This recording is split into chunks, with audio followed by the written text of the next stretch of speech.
Salam sehat, sahabat Satu Pena. Bagaimana nih kabarnya? Semoga sehat selalu, bahagia selalu, ceria selalu nih setelah Lebaran. Kita kembali lagi berjumpa di Ngobrol Bareng Penulis, sebuah program persembahan dari Perkumpulan Penulis Satu Pena untuk kita sama-sama selangkah lebih dekat mengenal penulis, mengenal tokoh yang punya andil besar dalam dunia literasi di tanah air serta karya mereka, profil mereka, dan juga latar belakang dan juga kontribusi mereka bagi negeri ini. Senang sekali saya Amelia Fitriani bisa kembali menyapa sahabat Satu Pena TV dan kali ini kita akan ngobrol dengan salah seorang penulis atau wartawan juga sebenarnya tokoh pers di Pulau Dewata begitu ya. Nanti kita akan mengenal lebih jauh. Lagi-lagi saya sudah mempersiapkan pantun singkat nih untuk episode kali ini. Belanja sayur di pinggir kali, setelah dicuci masak di kuali. Senang sekali jumpa lagi di sini bersama wartawan keren dari Bali. Siapakah dia? Nanti kita akan perkenalkan lebih lanjut mengenai tokohnya, mengenai ceritanya yang tentu punya banyak kisah yang bisa kita gali lebih dalam lagi. Beliau juga merupakan koordinator Satu Pena di Pulau Bali, NTT dan NTB. Yuk kita ngajak ngobrol bareng Abang John. Yap, Amel. Hadir Abang John di sini, boleh kita perkenalkan dong siapa yang akan kita ajak ngobrol pada kesempatan kali ini. Siap, Amel. Sebenarnya saya pengen juga dibikinin pantun oleh Amel, tapi nggak pernah kebagian pantun. Jadi saya akan mengenalkan tamu kita. Dia adalah istimewa saya kira ya. Dan ini adalah pertama kali kita berbincang-bincang ngobrol dengan seorang penulis yang bukan penyair ya. Selama ini kita banyakkan ngomongnya dengan penyair. Walaupun dia wartawan, tapi dia adalah penyair juga gitu. Nah, kali ini murni wartawan. Walaupun sebenarnya sejak SMA ini tokoh kita ini menulis puisi sebenarnya ya. Juga mengubah puisi jadi prosa seperti cerita beliau kepada saya tadi malam dan seru kayaknya ceritanya. Tentu saja dia adalah wartawan senior di Bali dan dia merintis karirnya dari bawah ya hingga jadi pemret ya. Sekarang memiliki sebuah media cetak dan media online yang untung tentunya tidak rugi ya. Kita bahas ya lebih lanjut. Dan barusan beliau juga cerita akan mengembangkan menjadi lebih banyak lagi media di Bali, mungkin sampai 100 sampai 300, nanti kita tanya aja ya. Sekali lagi bikin media cetak ya. Media cetak di seluruh dunia itu tiarap ya, bangkrut, tapi Bali bisa maju. Kita dengarkan rahasianya dari Iwayan Suyatnya. Selamat siang, Mas Wayan atau Bli Wayan. Bli Wayan. Beli saja atau bagaimana? Sedang sibuk apa nih, Mas? Atau beli? Aduh, saya kutuk-kutuk mulu nih. Ya, tadi habis kantor dari KPID langsung ke Mari, ke kantor korannya gitu, seperti itu. Setiap hari begitu ya, beli? Ya, tapi setiap hari. Di KPID itu ininya apa kesibukannya, beli? KPID ya, sebagaimana biasa komisioner ya, mengawasi isi penyiaran. Kebetulan saya di bidang pengawasan isi siaran gitu. Jadi ternyata hal yang berbeda antara cetak dengan dunia penyiaran seperti itu. Penyiaran itu di televisi, di Bali itu banyak televisi, beli. Ya, jadi penyiaran itu mengacu pada Undang-Undang 32 ya tahun 2002. Sementara dunia dunia jurnalistik itu mengacu pada Undang-Undang 40 tahun 1999. Ternyata di sana hal yang sangat berbeda, walaupun mungkin sama-sama memiliki fungsi yang sama gitu, fungsi yang sama. Bayu, boleh nggak ditampilkan itu tadi, Bayu, yang tentang pelantikan KPID? Nah, ini. Oke, terima kasih. Jadi belum lama ini beli ya, dilantik ya? Ya, baru tanggal 24 September tahun 2021 untuk periode 3 tahun berjalan. Jadi periodenya cuma 3 tahun. Itu gimana Bli sampai masuk jadi anggota komisi penyiaran? Bagaimana ceritanya? Apakah Bli juga mempunyai latar belakang di broadcasting? Ya, saya murni di dunia cetak ya. Murni jadi wartawan cetak seperti itu. Nah lalu tampaknya ada hal yang menantang ini. Dunia penyiaran ini menantang begitu. Karena awal-awalnya kan kita terus ikuti akan ada pergeseran dari digital menuju analog, dari analog menuju digital, digitalisasi itu. Saya melihat, wah ini ada sesuatu yang sangat-sangat baru gitu. Ada sesuatu yang barangkali bisa dikolaborasikan dengan fungsi media cetak pada umumnya begitu.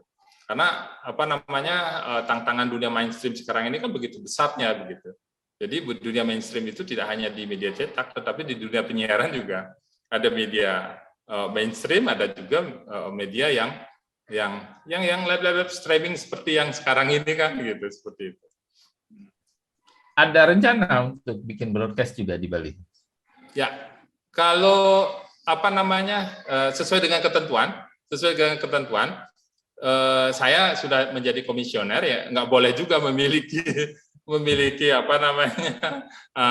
atau berhubungan dengan dunia itu. Gitu.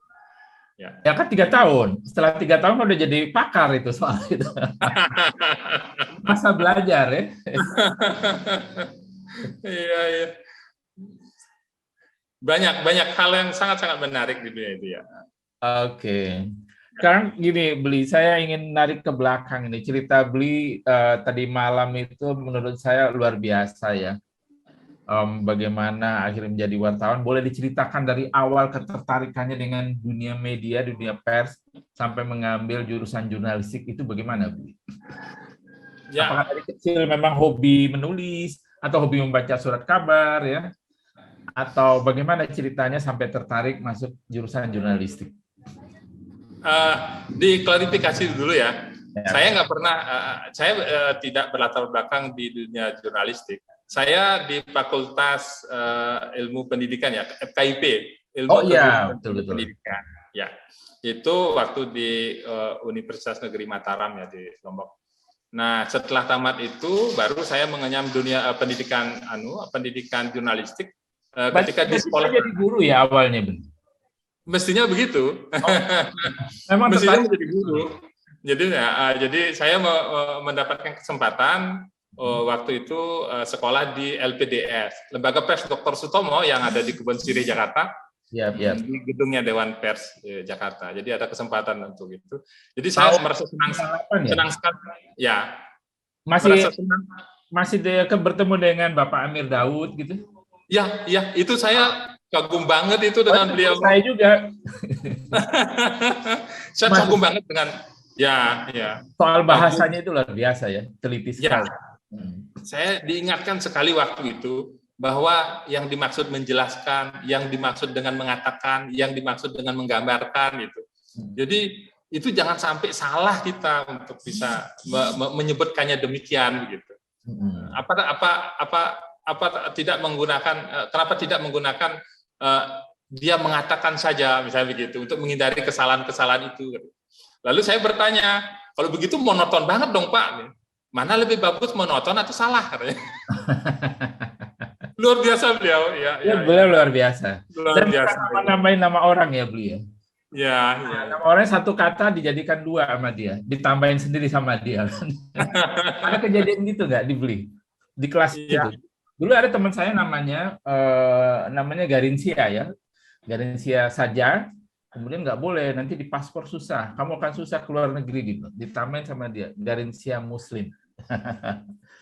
Lalu teman saya namanya Ana, padahal dia pria. Diganti oleh beliau menjadi Anang. nama laki-laki. Saya kagum dengan beliau itu, luar biasa. Iya. Nah pertanyaannya, mengapa Bli sampai dikirim ke sana, padahal lulusan IKIP gitu? Enggak, waktu itu salah satu persyaratan untuk menjadi redaktur di Bali Post itu adalah harus sekolah dulu. Sekolah dulu waktu itu. Berarti ini Beli sudah bekerja ya sebagai. Sudah bekerja. Nah, sudah awal-awal ketertarikannya pada jurnalis itu bisa diceritakan nggak? Ya, dulu ya mungkin nggak ngerti juga. Ketika waktu SD suka juga mengarang begitu, dan selalu bagus lah ininya, nilainya untuk mengarang. Lalu kemudian waktu SMA seperti itu disuruh membuat prosa dari puisi yang diberikan oleh gurunya seperti itu. Tahu-taunya saya ingat sekali guru saya itu bilang, emang itu kamu yang bikin ya, katanya begitu. Itu. Nah, lalu sampai waktu kuliah juga. Ini di Bali berarti Beli apa di Lombok? Di Lombok, saya di Lombok. Oh, di Lombok ya. Ya, di Lombok. Nah, waktu itu di buku-buku ini banyak sekali tulisan-tulisan begitu. Nah, suatu ketika ada teman yang iseng dilihat banyak puisinya, barangkali mungkin dia lihat bagus atau ingin mengolok-olok karena saya mengekspresikan ini kepada kepada teman yang lain begitu. Lalu dia curi, dia potong, lalu ditempel di majalah dinding. Itu. Masih ada namanya dong ya? Iya. Jadi teman-teman ya mungkin mengolok-olok juga begitu. Karena kebiasaan yang tidak biasa begitu. Nah, lalu saya tamat Oktober di wisuda tahun 90. Lalu di awal 91 ada bukaan di Bali Post mencari wartawan yang sudah sarjana ketika itu.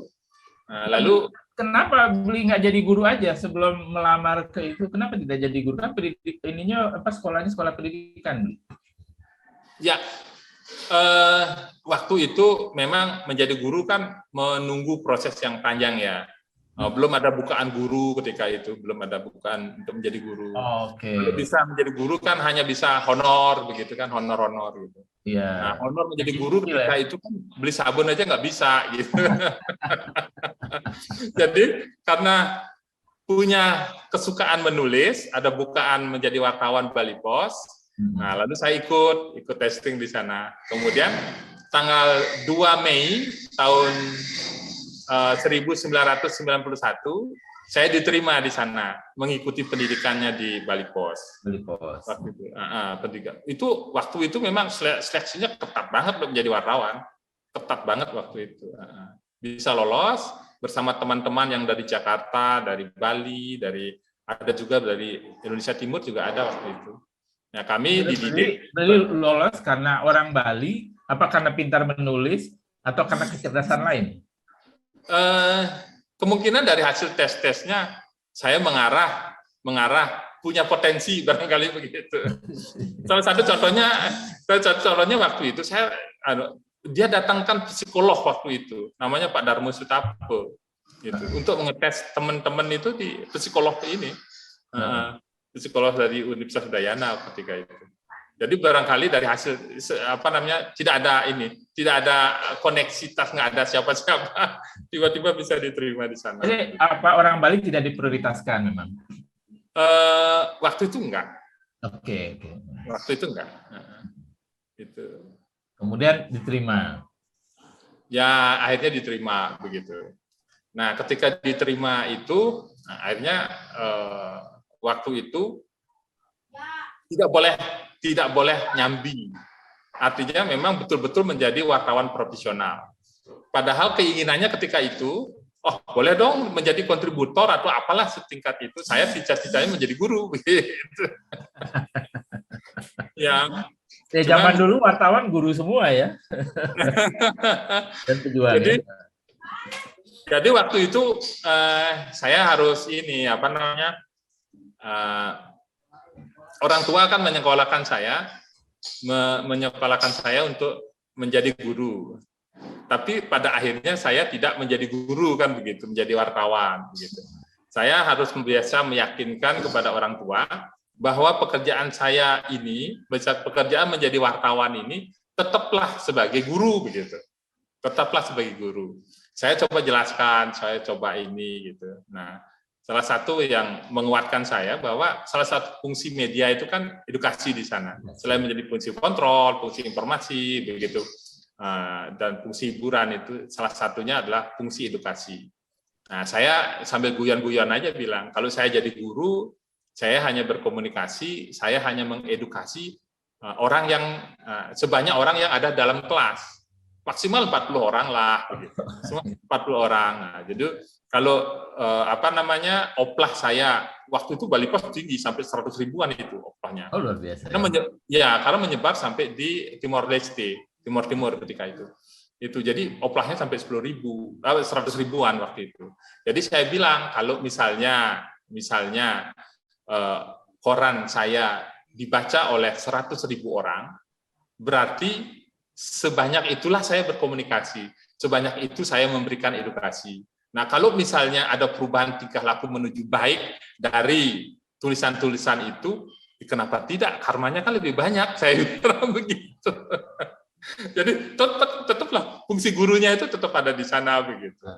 Itu kekhawatiran orang tua bukan soal ini gaji ya, bahwa wartawan itu pekerjaan nggak jelas gitu, bukan begitu ya? Iya, dikira sebagai pekerjaan yang tidak jelas. Karena orang tua itu kan pinginnya pagi-pagi anaknya udah rapi begitu kan, menuju kantor gitu. Sementara wartawan tetap juga pakai jeans, pakai baju kaos begitu. Kadang-kadang nggak mandi pula pagi-pagi udah jalan ya. Itu gitu. Jadi fungsi itu kita coba jelaskan itu. Jadi tetap ininya, dan saya yakinkan juga bahwa pekerjaan wartawan ini juga bisa memberikan masa depan yang baik. Nah, ketika itu memberikan pekerjaan masa depan yang baik. Gitu. Nah, lupanya terus belakangan happy juga sih orang tua melihat, oh anaknya ternyata bekerja.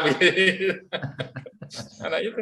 Apalagi ada korannya dibaca ya, ada namanya. Ya, korannya dibaca begitu. Nah, terus bekerja sebagai wartawan ditempatkan di Jakarta juga ya, Bli? Ya. Saya di Jakarta tahun 96. Sampai tahun 5 tahun bekerja ya. 5 tahun bekerja dulu di Bali, baru dikirim ke Jakarta. Awalnya saya begitu selesai pendidikan ditugaskan di Lombok, di Mataram. Beberapa lama di Mataram, ditarik ke Denpasar, lalu dari Denpasar, kemudian sempat lagi ke Lombok sebentar, lalu dipindah lagi ke Jakarta begitu. Dari Jakarta. Saya suka dipindah-pindah juga, happy juga sih rasanya. Senang gitu. Kalau wartawan ya begitu ya.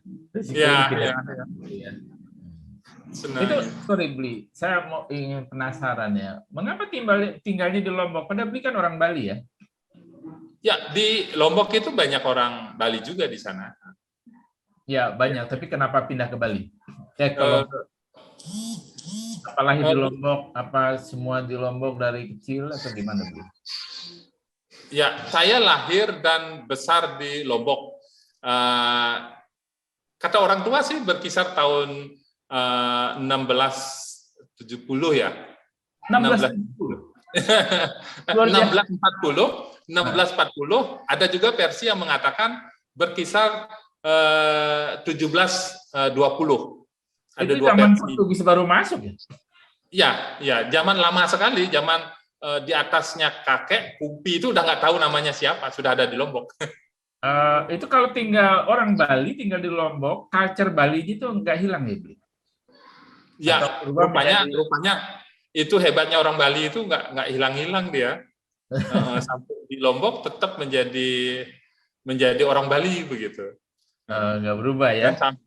Dan sampai sekarang pun orang Bali yang ada di Lombok itu menyatakan dirinya sebagai orang Bali begitu. Dan ketika saya dipindah ke Jakarta pun saya nggak dianggap sebagai orang Lombok, tapi saya dianggap orang Bali begitu. Padahal saya lahir besar di Lombok begitu. Namanya kan tidak berubah, tetap Wayan. Ya, nama Bali. Ya. Kita kembali waktu di awal-awal masa kerja. Itu pekerjaan wartawan seperti itu tidak mengagetkan Bli. Wah, wartawan kerjanya kacau ini ya. Tidak ada jamnya gitu kan. Kesana kemari gitu. Itu membuat Bli nyaman dengan kondisi begitu? Ya, kebetulan saja menyukai itu. Jadi suka dalam tanda kutip tidak diatur orang begitu, bisa selasup kemana-mana, bisa jalan kemana-mana begitu, bisa mencari tahu sesuatu yang barangkali tidak diketahui oleh orang lain begitu. Jadi hal-hal yang membuat menjadi senang begitu, dan akan menjadi sangat senang sekali, apalagi besok setelah diturunkan tulisannya itu ada yang memberikan komentar, ada yang yang mungkin merasa tidak menyenangkan begitu. Bagi saya orang senang dan tidak senang itu sama saja gitu, nggak penting buat saya. Yang penting saya tidak salah, itu aja kuncinya gitu. Dan yang penting dikomentari ya, kan dibaca artinya ya. Kalau dibaca, dikomentari begitu. Kemudian apalagi misalnya gubernur atau bupati atau pengambil kebijakan itu menindaklanjutinya dengan turun ke lapangan, lalu menjadi sebuah peraturan kebijakan. Wah, happy banget itu menjadi wartawan seperti itu gitu. Pada zaman-zaman itu gitu. Nah, liputannya di Bali apa, Bli, waktu itu? Ketika di awal-awal masa kerja itu? Semuanya sempat. Pernah menjadi wartawan olahraga, sempat juga. Tapi belakangan saya menyukai budaya, politik juga begitu. Tapi hal-hal yang berhubungan dengan budaya, kemudian agama juga, kemudian Hindu, tidak banyak yang menggeluti itu juga. Saya tertarik juga pada liputan-liputan yang berbau itu gitu. Agak lebih dekat pada kultur Balinya ya, Bli ya? Ya, kultur Balinya. Nah, lalu mengapa dikirim ke Jakarta, Bli? Ya, di Jakarta kebetulan waktu itu sedang ekspansinya Bali Post di sana. Kami ber-25 orang di sana. Wartawan aja di Jakarta waktu itu untuk Bali Post itu ada 25 orang. Dibagi. Ya. Zaman-zaman ini tahun 96 itu, masa-masa itu sedang jaya-jayanya. Itu. Nah, jadi waktu di Jakarta saya mencoba untuk ke komunitas. Jadi komunitas Bali yang ada di Jakarta. Kemudian saya berpikirnya begini, apa kontribusi orang Bali yang ada di Jakarta terkait dengan daerahnya yang ada di Bali. Pembaca kami kan di Bali. Pembaca kami ada yang ada di Bali. Nah, kemudian ada sesuatu di Jakarta, kita coba tarik, bermanfaat nggak untuk Bali di sana, untuk pembaca kami di Bali. Misalnya, kalau pas ketemu misalnya dengan Job AP, misalnya begitu, ya kami bertanya tentang Bali kepada Job AP, begitu. Dan seterusnya, anggota Dewan yang ada di Jakarta, bagaimana pandangannya tentang Bali, begitu. Jadi apa yang disampaikan oleh narasumber yang ada di Jakarta itu bermanfaat bagi pembaca kami yang ada di Bali. Begitu juga kalau ada permasalahan-permasalahan yang ada di Bali, katakanlah misalnya ada proyek besar apa gitu, yang barangkali di Jakarta dalam tanda kutip tidak mendapatkan restu begitu. Ya kami coba untuk menyambungkan itu gitu. Jadi selalu dibaca di Bali jadi hasil liputan-liputan kami yang ada di Jakarta. Begitu. Tapi 25 orang itu banyak sekali ya, Bli. Berapa halaman waktu itu surat kabar Bali Post itu? 24 nambah lagi ini 32 kalau nggak salah. Sempat juga sampai 32 halaman. Oh, banyak ya. Ya. Kawan di Jakarta ada 25, di Bali sendiri ada berapa, Bli? Oh, di Bali banyak. Di Bali hampir semua kabupaten ada. Lalu ada pembidangan kan, wartawan ekonomi, wartawan olahraga, wartawan budaya itu banyak waktu itu. Cukup gemuk. Begitu. Berapa tahun Bli di Jakarta? Sekitar 5 tahun. Wah, 5 tahun udah kenal Jakarta seluk-beluknya dong ya, sampai tempat-tempat yang tidak bertuhan gitu. Iya. Itu nggak kaget, Bli, tinggal di Jakarta awal-awalnya? Apa sudah sering ke Jakarta sebelumnya? Ya, cuma ritme aja sih, ritme. Jadi kemarin di daerah tidak banyak mobil, tidak ada kemacetan, dan seterusnya itu tiba-tiba sampai di Jakarta harus menemui kemacetan, berhubungan dengan orang tidak gampang ketika itu. kalau misalnya saya kantornya di Palmerah, ketika mau ketemu teman misalnya di Kalibata, saya harus naik 2 kali, harus seperti itu ketemunya di mana. Apalagi kalau sekarang sih mudah sekali, gampang sekali ya. Kalau zaman itu hitungannya berapa kali naik gitu. Di masa-masa itu saya juga masih jadi wartawan di lapangan, kita nggak pernah ketemu ya. Saya ngepostnya di DPR RI dulu sering. Oh, DPR oke. RI. Ya. Ya, saya kebetulan bekerja di tempat yang tidak ngepost ya. Jadi kita nggak ada post, bukan harian, saya banyak kan di majalah ya. Oh gitu ya. Oke, terus apakah Beli lebih senang waktu itu hidup di Jakarta atau di Bali ya? Di Bali kan kayaknya nyaman ya, penuh spiritualitas, sementara di Jakarta penuh asap, penuh buru-buru gitu. Nggak kaget itu Beli? Lebih senang di Bali apa di Jakarta waktu itu? Kalau pekerjaan sama saja. Pekerjaan pekerjaan sama saja. Jadi ketika dipindah di Bali itu senangnya itu karena dekat dengan keluarga saja.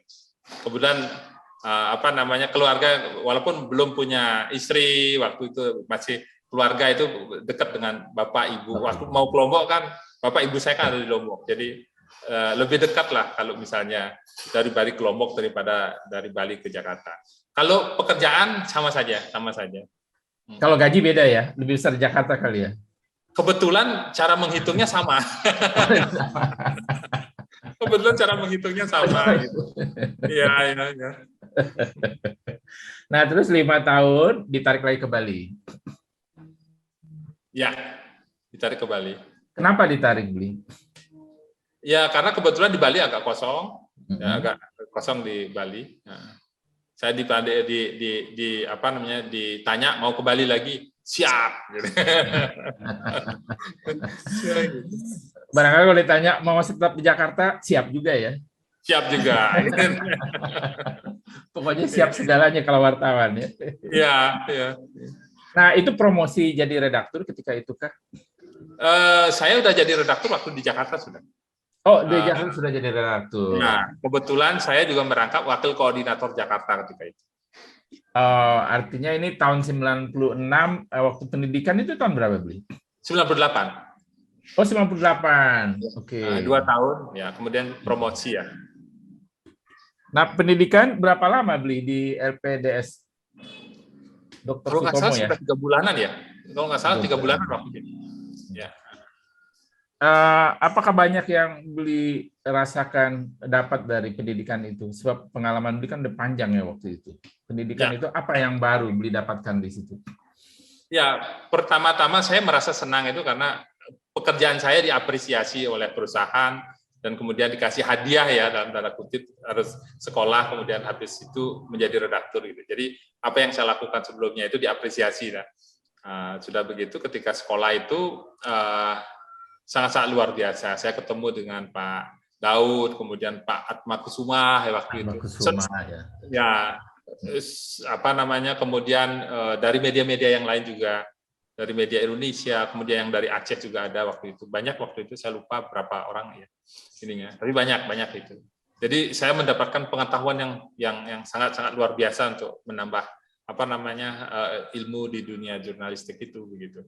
Apalagi yang namanya investigasi ya ketika Orde Baru itu hal yang sesuatu yang agak ngeri-ngeri sedap lah itu. Itu. Oh, kelas investigasi didapat di LPDS juga ya? Ya, saya waktu itu dapat investigasi reporting ya.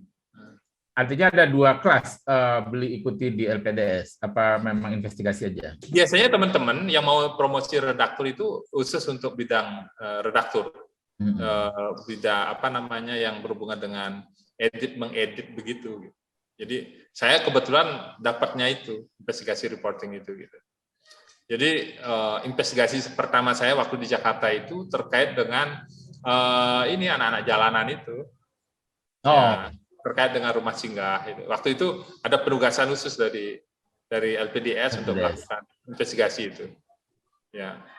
Dan akhirnya dibuat di Bali Post. Enggak, untuk kepentingan pendidikan. Oh, oke. Untuk kepentingan pendidikan. Jadi waktu itu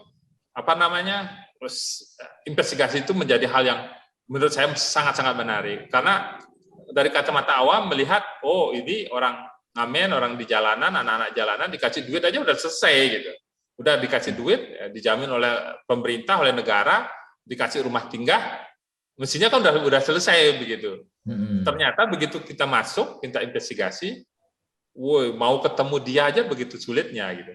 Karena dia sudah ya mengalami ini kendala psikis barangkali ya.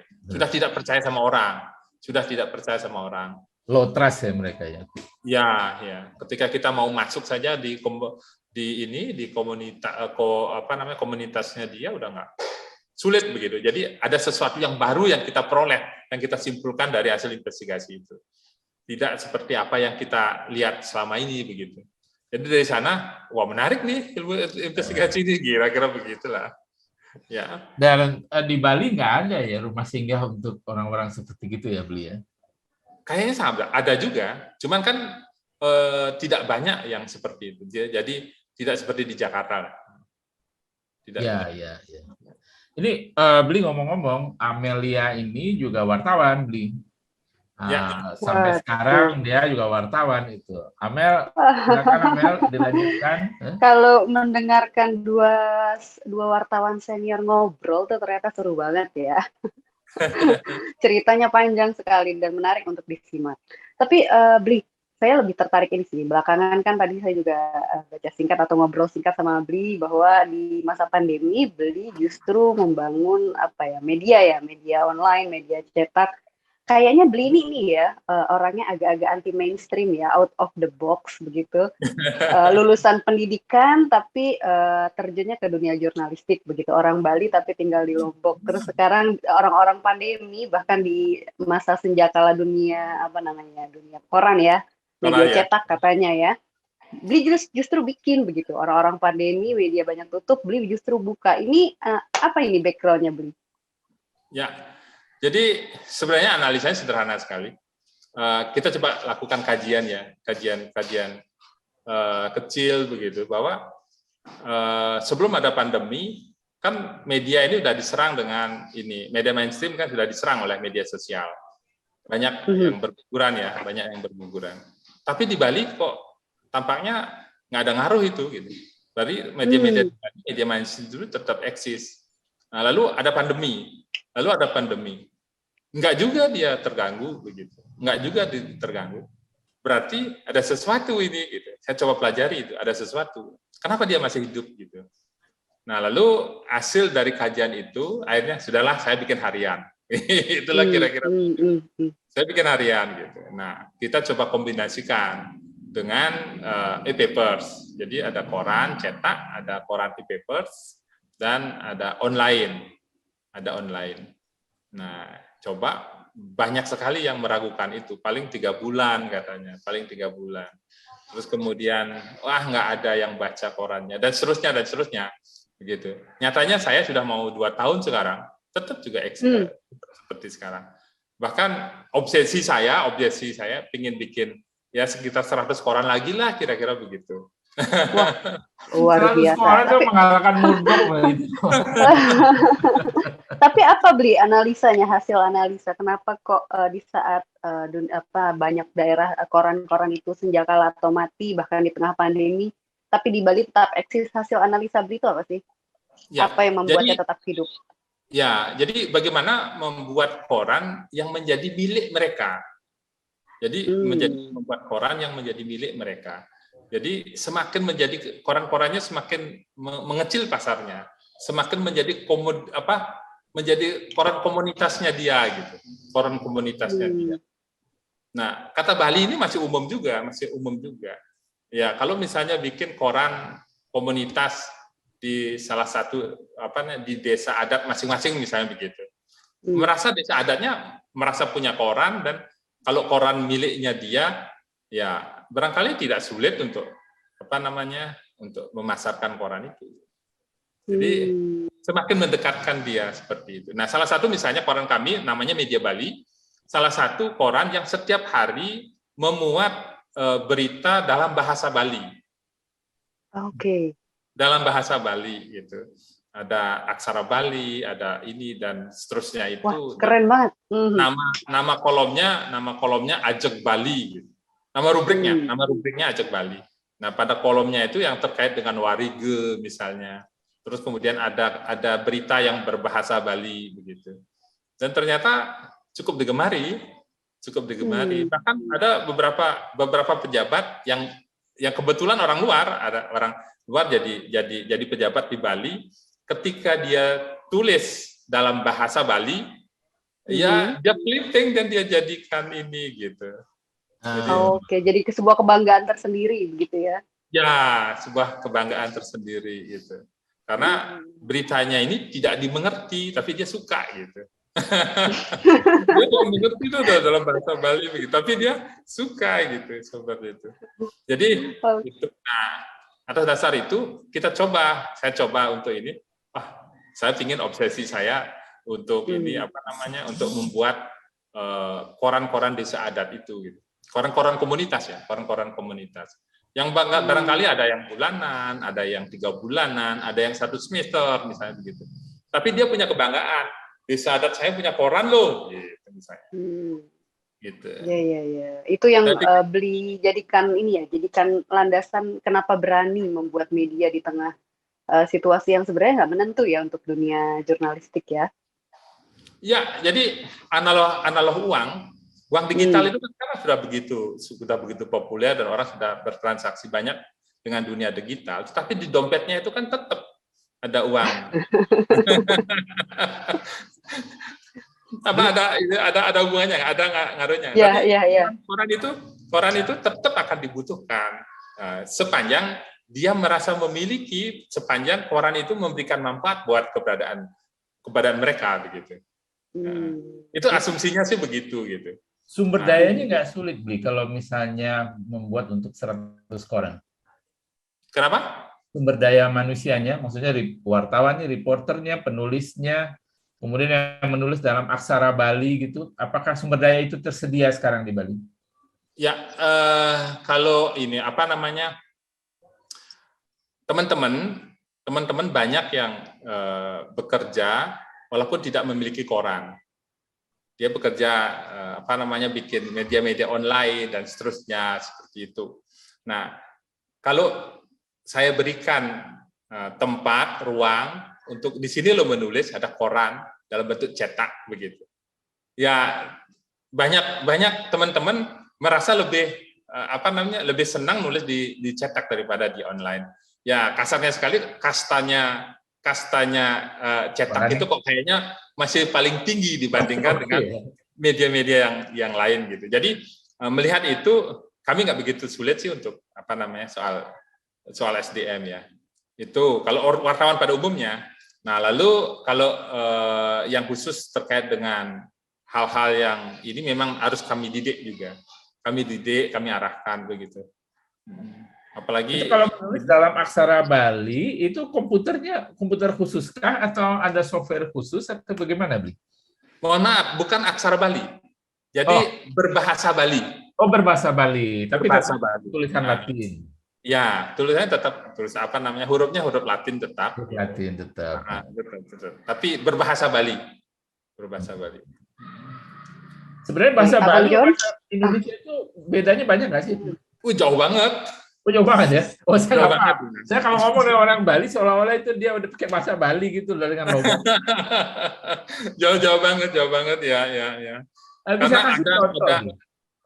ada tatanannya, ada penggunaannya, ada bahasa tingkatannya itu, bahasa yang paling halus, bahasa yang pasarannya, bahasa banyak juga itu. Kadang-kadang saya juga tidak terlalu pede untuk berbahasa Bali begitu. Nanti yang dipakai bahasa Bali yang mana? Tingkatan yang bahasa Bali pada umumnya. Bahasa Bali pada umumnya. Yang bisa dimengerti oleh banyak orang. Itu kalau misalnya dibaca oleh orang yang kastanya tinggi itu tidak masalah kalau dia dikasih bahasa Bali. Tidak masalah. Ya. Dan mengapa angkanya itu 100 ya, Bli? 100 media yang akan dibuat. Kenapa nggak 300 gitu atau 1000 gitu? Kenapa 100, Bli? Enggak, 100 itu kan banyak. Itu kan hanya ungkapan saja. dan kalau bisa lebih dari itu tidak masalah. Dan kami coba simulasikan teman-teman punya kemampuan berapa sih begitu untuk bisa membuat koran dari desa adat itu gitu. Satu teman desain layout ya, teman layout itu bisa membuat 10 gitu. 10. Nah, kalau misalnya satu bapak asuhnya di bidang jurnalistiknya, di bidang redaksinya, satu orang cukup, dan satu bapak asuh di bidang usahanya, saya pikir cukup. Jadi satu koran desa adat itu hanya kita tanam, istilahnya ini 3 orang saja cukup, gitu. Satu tenaga layout ini. Kontennya beli, kalau misalnya 3 orang yang bikin konten siapa beli? Ya, yang merencanakan kita semuanya. Jadi kita merencanakan kita ini. Nah, kontennya itu nanti akan diisi oleh, kan mewarnai menjadi koran desa adat itu paling yang berhubungan dengan perahyangan, pawongan, sama pelemahan yang ada di sana. Artinya tentang desa adat itu sendiri. Paling hanya 2-3 berita terkait dengan itu. Kemudian yang lain-lainnya itu bisa diambilkan dari banyak tempat. Oh, artinya ada tim konten yang kontennya bisa dimuat di semua media itu. Ya, jadi kecuali yang dari misalnya, adat.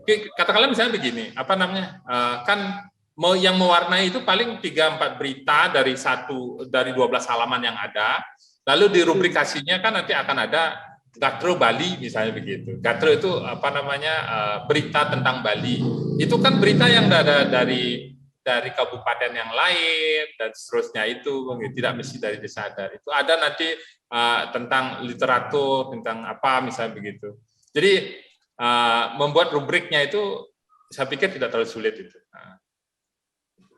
Lalu pembiayaannya bagaimana beli pemikirannya? Nah, itu dia. Jadi koran itu kan produknya ada 2. Ya. Produknya ada 2, yaitu ada dalam bentuk oplah ya, bentuk fisiknya, lalu dalam bentuk halaman. Isi daripada halaman-halamannya itu sekarang ini banyak sekali iklan dalam bentuk berita yang disebut banyak orang oleh advertorial itu gitu. Yeah. Nah, jadi ya kalau misalnya katakanlah salah satu desa adat membuat koran, nah karena dia merasa memiliki korannya, saya pikir tidak sulit itu untuk untuk menjual oplahnya itu kepada warga di sekitarnya dia gitu. Itu karena itu menjadi kebanggaan buat dia. Ini desa adat Kesiman punya koran misalnya begitu kan. Jadi untuk memberikan kepada warganya, katakanlah misalnya 1000 eksemplar setiap terbit, rasanya udah amblas itu. Itu. Nah lalu kalau sekarang ya beli. Lumayan itu ya. 1000 lumayan itu, besar ya.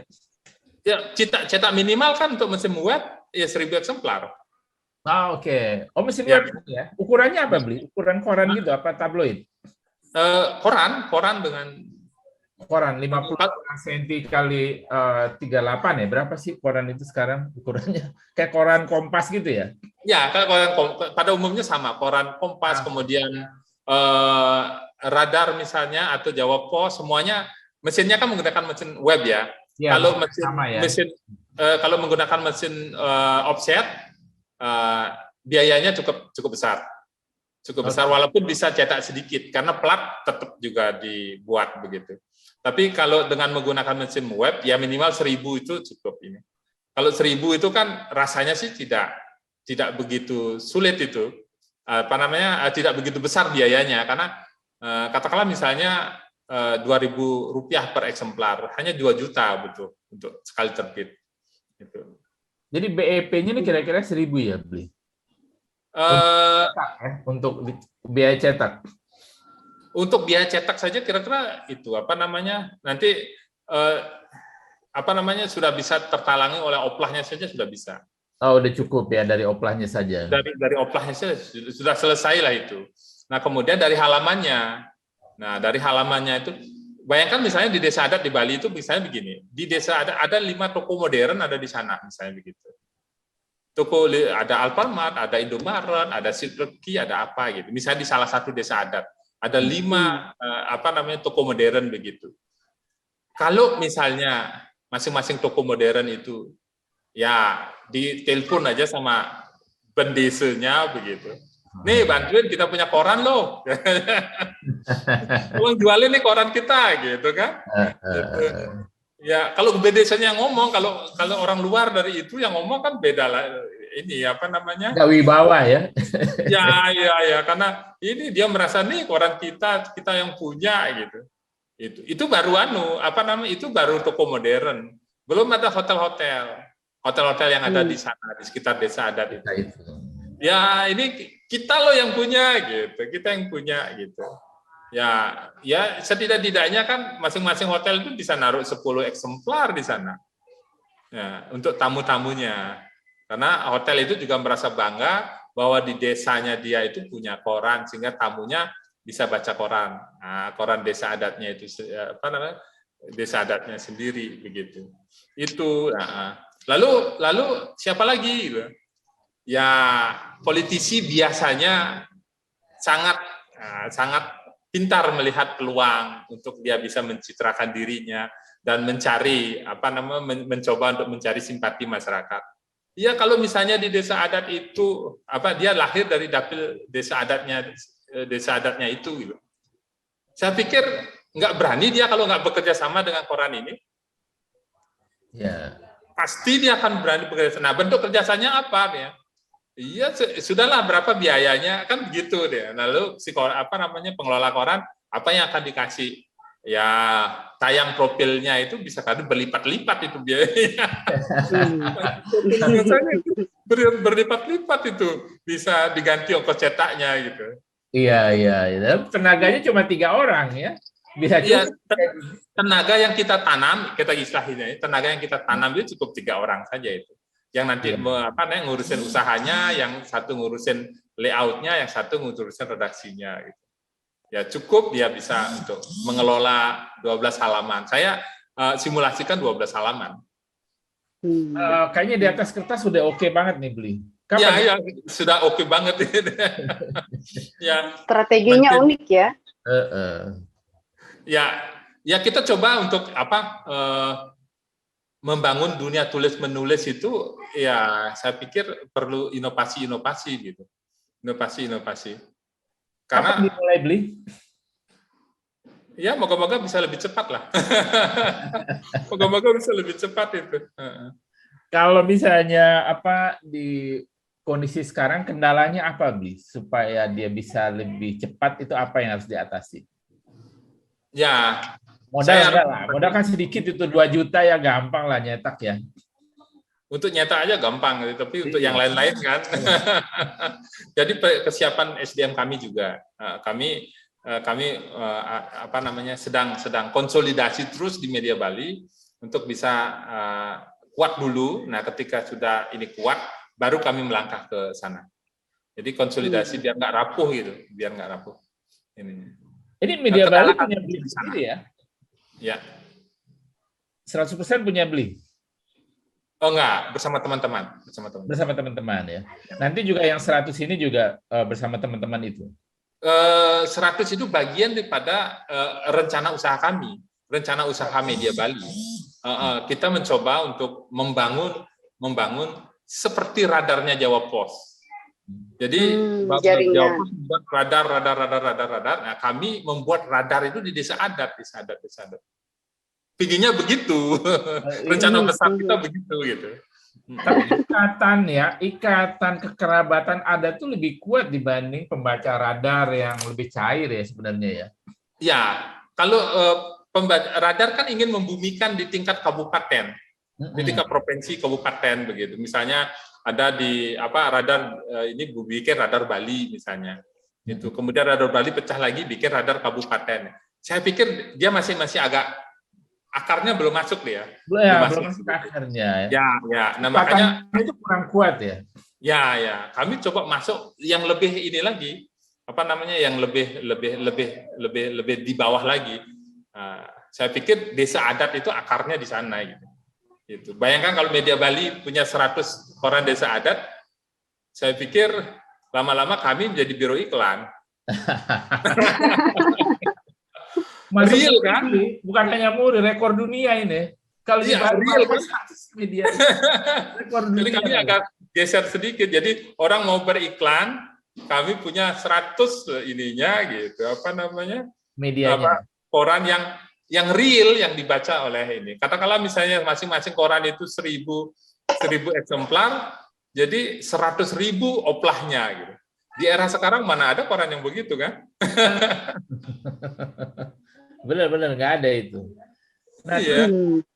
jangka panjangnya beli apakah akan ada televisi lokal komunitas untuk desa adat, radio adat untuk masyarakat adat gitu? Apakah rencananya akan begitu? Jadi multimedia gitu nggak? Ya, dunia media sekarang kan sedang terjadi revolusioner barangkali ya, sedang bukan evolusi lagi, sedang berevolusi. Dia muaranya kemana ini? Saya terus pelajari gitu. Kita coba bangun komunikasi dengan teman-teman. Ini arahnya kemana? Begitu baca pengeluaran iklan, kita kan tetap berapa itu kemarin setelah dirilis iklan itu tetap keluar sekian biaya iklan. Tapi iklan itu jatuh kemana dia? Apakah jatuh ke media mainstream? Apakah jatuh ke media sosial? Atau jatuh kemana begitu? Ini kita coba membacanya kemana arahnya ini gitu. Ya di samping itu kan kita nggak boleh berdiam diri ya, terus melakukan inovasi-inovasi. Tapi kira-kira ke depan dia akan seperti itu. Jadi wartawan sekali dia jalan, suaranya akan akan lari ke radio, lalu ketika dia ditulis akan menjadi koran, begitu. Kemudian suara plus gambarnya akan menjadi TV, gitu. Nah, TV-nya ini pun akan menjadi TV mainstream maupun TV streaming ya, TV streaming. Ya, akan kira-kira begitu. Jadi satu kali jalan 4 produk yang dia hasilkan, gitu. Barangkali biasa sekali mengayu 2 pulau, ini 4 pulau yang dilalu ya. 4 pulau. Kira-kira, tapi ini kan belum pasti juga. Belum pasti. Ini juga pasti akan dipengaruhi oleh regulasi yang ada dan seterusnya. Bayangkan betapa tidak adilnya kan satu media mainstream ketat sekali aturannya, tidak boleh ini, tidak boleh ini, dan tidak boleh ini dan seterusnya.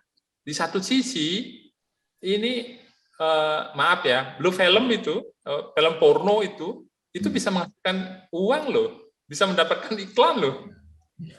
Zaman sekarang begitu ya. Iya, zaman sekarang begitu gitu. Cuma regulasi kita kan belum bisa sampai menyentuh ke sana. Gitu. Saya jadi bingung nih sekarang, Beli. Sebenarnya saya bicara dengan seorang wartawan atau pengusaha ini. Saya juga belajar banyak soal ini ya, strategi bisnis di media begitu ya. Iya. Tapi Beli, karena sudah hampir sejam nih, saya mau menyinggung soal Beli kan sekarang jadi koordinator Satu Pena di daerah, di Bali, di NTT, dan di NTB. Dan rasanya dengan pengalaman Beli begitu ya, ini sudah sudah sangat mumpuni dalam hal berjejaring, dalam hal mengembangkan sesuatu begitu. Nah, untuk Satu Pena sendiri Beli apa program atau apa visi misi atau apa kegiatan yang Beli kembangkan begitu bersama dengan Satu Pena? Ya, jadi ketika ikut satu organisasi, barangkali nggak baik kita punya visi dan misi yang berbeda dari organisasi itu sendiri. Jadi saya justru mengacu pada visi dan misinya Satu Pena. Saya sangat tertarik di sana. Awalnya ketika dihubungi oleh Bang Denny, kan kita dikasih ini loh anggaran dasarnya. Saya baca-baca semuanya, terutama visi dan misinya. Oh, ternyata sangat-sangat sesuai dengan apa yang saya coba ingin cita-citakan seperti itu. Kan intinya literasi. Intinya literasi. Nah, literasi itu kan tidak baik kalau hanya selesai pada literasi. Maka perlu ada fasilitasi. Jadi Satu Pena ini mencoba untuk ingin memfasilitasi itu gitu. Jadi ketika orang sudah sudah punya kemampuan, sudah memahami dengan baik tentang dunia tulis menulis, kemudian kalau nggak difasilitasi, kan selesai cuman segitu doang kan begitu. Maka Satu Pena hadir untuk memfasilitasi itu. Nah, ketika dia hadir untuk memfasilitasi itu menjadi lebih ini apa namanya? Oh, ini mantap nih kan, kira-kira begitulah. Jadi saya apa namanya ingin mencoba membumikan visi dan misi daripada Satu Pena itu sendiri, begitu. Jadi luar biasa Beli sibuknya nih ya. Beli juga betul. Namanya juga ada 4 organisasi yang lain ya, yang Beli ada yang jadi ketua, wakil ketua gitu ya, jadi pejabat ini kan. Boleh Beli disebutkan Beli organisasi sekarang yang diketuai atau digeluti atau Beli yang berperan.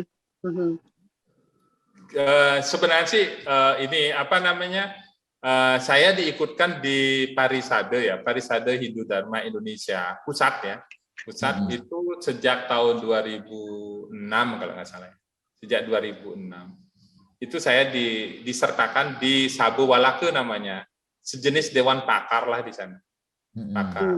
Saya juga nggak ngerti teman-teman kok ngikutkan saya di sana ya, hanya karena saya menyukai dunia apa namanya, dunia budaya, agama dan seterusnya itu, karena tulisan-tulisan terkait dengan itu banyak yang kita coba ini. Ya, terus tanya juga teman-teman, kenapa kok apa namanya bisa diikutkan di sana? Ya, yang mewakili dunia komunikasi tidak banyak begitu. Nah, sehingga saya coba di itu hampir sekarang masuk ke periode yang keempat. Saya menjadi wakil ketua gitu. Wakil ketua di Sabu Walake Parisade Pusat yang membidangi SDM ya. Itu lalu di dunia wartawan saya juga ikut di PWI Bali gitu. Kemarin sempat juga sih menjadi wakil ketua bidang pembelaan wartawan ya.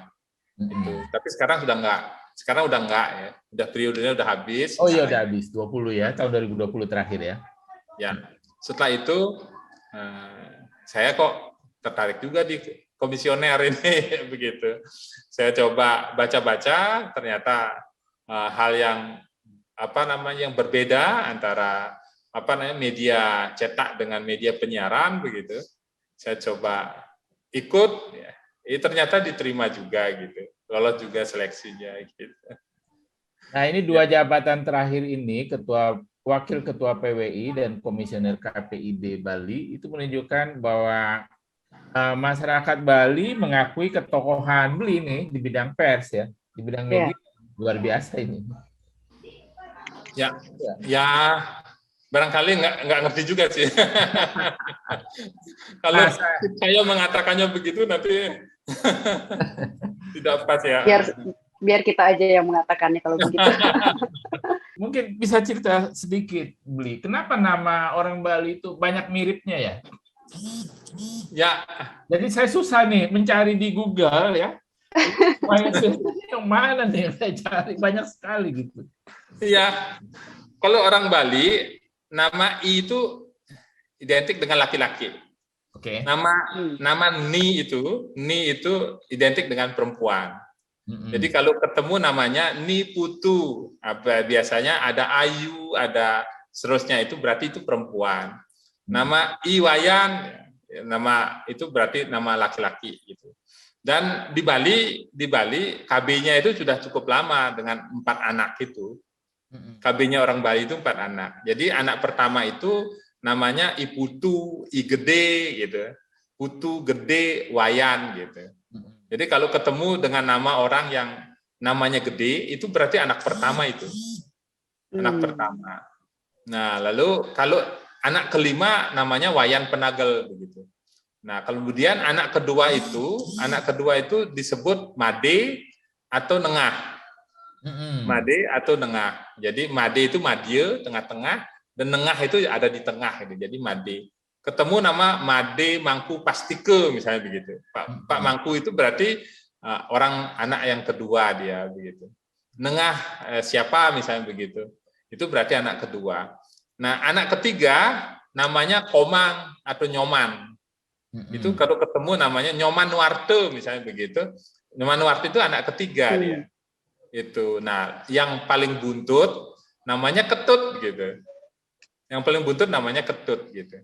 Jadi kalau ketemu namanya Ketut Sulastro misalnya begitu. Oh, itu anak yang keempat begitu. Dan orang Bali tidak terbiasa memberikan nama lebih awal pada anak-anaknya. misalnya siapa, saya punya anak gitu, jadi tidak terbiasa memberikan nama di awal. Jadi anaknya lahir aja dulu, lahir anaknya, lalu paling apa dia, oh paling wayan, oh laki, oh berarti iwayan begitu. Nah nanti dari kelahirannya itu kan kelihatan dia, oh dia kok diam-diam aja gitu, diam-diam aja kayak patung gitu, namanya Iwayan Togog gitu. Togog itu patung gitu, Togog itu patung gitu. Jadi kayak begitu, itu dulu gitu, itu dulu. Jadi sekarang ini dengan adanya keharusan untuk mencatatkan di catatan sipil, jadi begitu anaknya itu lahir, sudah disiapkan namanya gitu, namanya disiapkan. Nah, nama-namanya itu ya Yadnya, Yase begitu, ditambah Suyadnya, Suyase, Sukandre, Su ya. Jadi gampang-gampang itu nama ketika pada era saya. Kalau era anak-anaknya saya itu udah namanya keren-keren banget itu. Keren dong, panjang begitu, keren dan panjang gitu. Oh, jadi ada revolusi atau evolusi penamaan di Bali ya. Kalau dulu mungkin di Dukcapil itu namanya sama semua kali ya. Iya, jadi dibalik. Kalau di Bali dibalik. Nama baru Iwayan. Misalnya Suyadnya Iwayan. Gitu. Oh gitu. Ya, terus nama abjadnya itu dibalik dia. Hampir semuanya begitu. Ya. Luar biasa. Beli pertanyaan terakhir rasanya Abang John. Ya, silakan. Jadi saya kalau boleh. Amel. Beli apa yang Beli kan punya record ya, track record yang bagus begitu, rekam jejak yang baik di dunia jurnalistik atau literasi juga di Bali. Apa yang belum tercapai atau apa yang masih ingin dikejar Beli selain menciptakan mungkin 100 jejaring media itu sendiri? Ya karena saya bisanya di dunia ini saja, di dunia tulis menulis ini gitu. Nah, belakangan seperti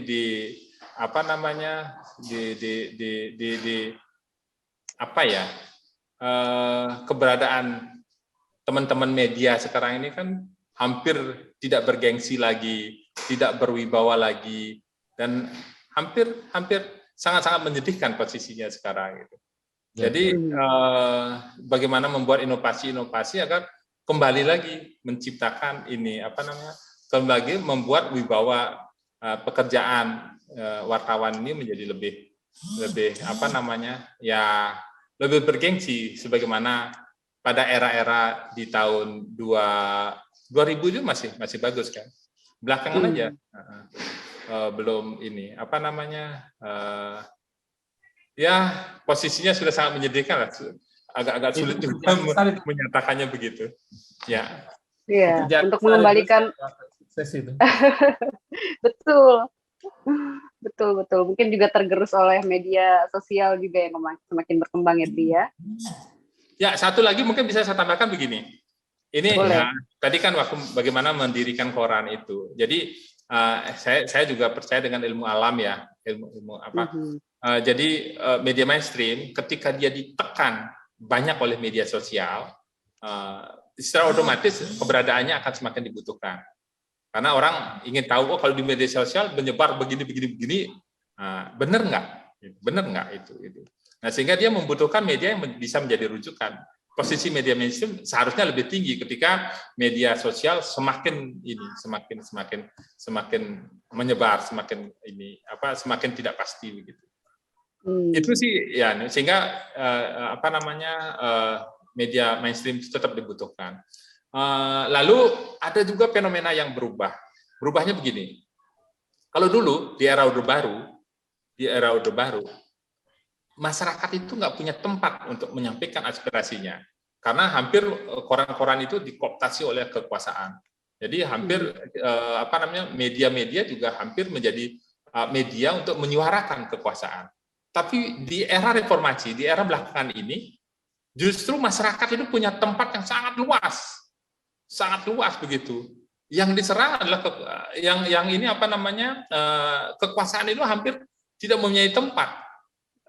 Atau kalau dia tempat posisinya sama dengan satu orang, di mana masyarakat itu semakin luar, maka banyak sekali yang bergeser. Jadi sekarang ini pengambil kebijakan, kekuasaan itu harus menjadikan media untuk menyuarakan ini. Jadi makanya di sana itu dia masih dibutuhkan, keberadaan media mainstream ini sangat dibutuhkan oleh oleh pengambil kebijakan, oleh pengambil kebijakan itu. Itu sih yang saya lihat seperti itu. Posisi Ya, percaya dengan hukum alam itu. Jadi semakin ditekan dia akan semakin diperlukan begitu.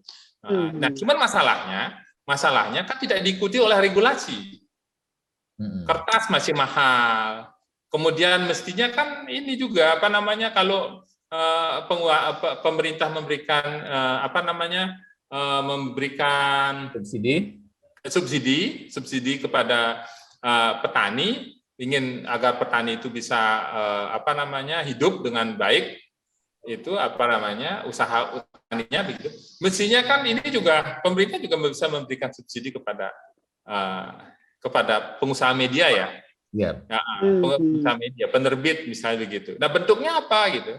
Misalnya mengurangi pajak-pajak lah misalnya begitu. Atau kalau bisa harga kertas itu juga bisa diintervensi misalnya dengan memberikan separuh dibayarin pemerintah lah kira-kira begitu. Nah, apakah nanti dengan pemberian subsidi ini akan mengurangi daya kritis koran begitu, kritis media? Saya pikir tidak. Karena sebenarnya kontrol itu kan seni mengkritik. Ya. Kontrol itu bukan untuk menjatuhkan orang, jadi seni mengkritik. Cuma kadang-kadang kan teman-teman kebablasan. Jalan yang rusak, bupatinya langsung disalahkan. Biasanya begitu, senang begitu ininya begitu. Padahal kan si bupati juga ingin agar dia mendapatkan informasi ada jalan rusak itu gitu. Cuma kadang-kadang kan wah gitu. Itu pemikiran yang menarik, Bli. Pemikiran yang menarik bagaimana menghidupkan kembali fungsi media cetak itu ya sebagai rujukan kebenaran ya. Itu luar biasa memang. Saya pikir juga mudah-mudahan tercapai begitu. Ya, barangkali itu. Nah, lalu tambah sedikit juga menjadi semakin ini ya. Begini, kan media itu tempat tempat berkembang biaknya dunia tulis-menulis. Kalau misalnya katakanlah misalnya puisi, kemudian karya-karya cerpen ini, kalau nggak ada media yang menyuarakan itu, kayak dulu kan betapa senangnya dia tampil di koran misalnya, di mana pengasuhnya adalah sastrawan top misalnya begitu, kan lewat seleksi banyak, wah saya dimuat loh di koran media Bali begitu, ini puisi saya begini-begini. Ini kan tempat berkembang biaknya dunia tulis-menulis ini kan koran begitu. Nah kalau itu mati, kira-kira teman-teman akan berkembang biak di mana? Maaf pakai istilah itu. Teman-teman akan berkembang biak di mana gitu. Dan ada pengakuan kan dimuat di Bali Post itu ya, karena sudah diseleksi, dikurasi oleh orang yang ahli di bidangnya ya. Kalau di media sosial kan semua bisa muat, sehingga value-nya itu nggak tinggi jadinya ya. Betul. Jadi kuratornya itu media itu udah sekaligus ada kurator-kurator yang yang cukup kompetensi lah untuk itu kan begitu. Jadi ya mestinya pemerintah sudah saja ya turun tangan lah, bagaimana ikut serta menghidupkan dunia media yang sekarang hampir tergerus seperti sekarang gitu. Menghidupkan kembali ya, Beli. Kan tadi asal jangan jadi zombie aja ya. Menghidupkan yang mati suri. Iya. Menarik sekali. Menarik sekali Beli, Wayan, lihatnya obrolan kita pada episode kali ini. Semoga memberikan banyak inspirasi dan juga semangat terutama untuk menghidupkan kembali literasi. Kali ini adalah melalui media cetak dan juga media online, sebagaimana yang dijalankan oleh Bli Wayan itu sendiri. Bli Wayan, terima kasih banyak untuk waktunya mau berbagi cerita. Ya, terima kasih Mbak, terima kasih Pak John ya. Ya, John aja. Terima kasih Bli. Sampai terima kasih Bli. Terima kasih. Kita nantikan kabar perkembangbiakan media-media di Bali begitu ya, terutamanya ya kabar baik dari Bli Wayan. Sukses selalu Bli. Terima kasih. Sehat selalu. Sukses selalu untuk sahabat Satu Pena TV dimanapun Anda berada, dan jangan lupa untuk kembali ke episode yang lain dari Satu Pena TV Channel dalam program Ngobrol Bareng Penulis. Akhir kata, salam sehat, tetap semangat, dan sampai jumpa. Salam sehat, sampai jumpa. Terima kasih, Bli. Terima kasih. Terima kasih, Bli. Terima kasih.